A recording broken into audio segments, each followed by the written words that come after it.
আসসালামু আলাইকুম রহমতুল্লাহ। আজকে এইখানে দেখা যাইতেছে কি একটা পার্সেল অর্ডার আইছে। হ্যাঁ, এই যে দেখছেন, মানে একটা শুধু সাকসেস অর্ডার আর তিনটাই ক্যান্সেল অর্ডার, দুইটাই ক্যান্সেল অর্ডার। এদেরকে আমরা একটা পার্সেল পাঠায় ধরা খাইছি। তাও যেই সেই পার্সেলটা, আপনারা তো অনেক অনেক কিছু ডেলিভারি করেন, বাট আমাদের ইসলামিক বই, তাও কি শায়েখ আব্দুল্লাহ বিন আব্দুর রাজ্জাক হাফিজাহুল্লাহর একটা কি আল্লাহর পথে যাত্রা আছে আর ইসলামিক বই আছে। তো সেই পার্সেল যারা ক্যান্সেল করতে পারে, কি কিরকম হতে পারে?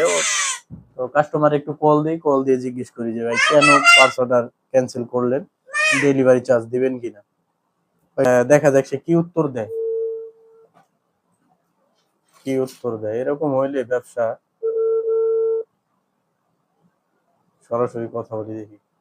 কাস্টমার কিন্তু অন কলে আছে। হ্যাঁ,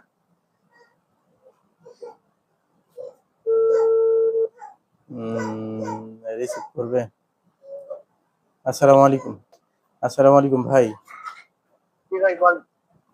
যে এটা কি শাকিল ভাই বলছেন?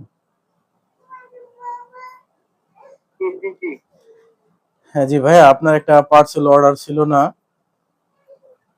পার্সেলটা তো কই ভাই, আমাদের ঠিকানায় তো আসে নাই। মানে এখন বলতেছেন যে আপনার ঠিকানায় পার্সেলটা আসে নাই। পার্সেলটা 7 তারিখ। আসছিল, ওটা ফোন দিয়েছিল, তো আমি বাইরে ছিলাম। তা এখন তো আমি আসছি, তো ওই যে নাম্বার ফোন দিয়েছিল, তো ওনাকে ফোন দিব, ওই নাম্বার আর পাই না।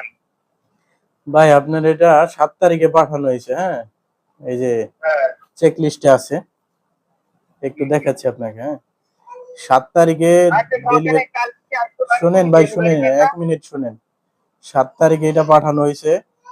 8 তারিখ, 9 তারিখে চাঁদপুর গেছে, আব্দুল্লাহ নামে রাইডার রিসিভ করছে, নোট দিছে।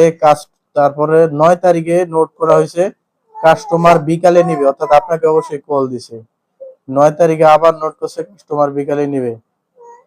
তারপর আবার 10 তারিখে কাস্টমার লোকেশনে নেই, আপনি বিকালে কথা বলে লোকেশনে নেই। হ্যাঁ, 10 তারিখে।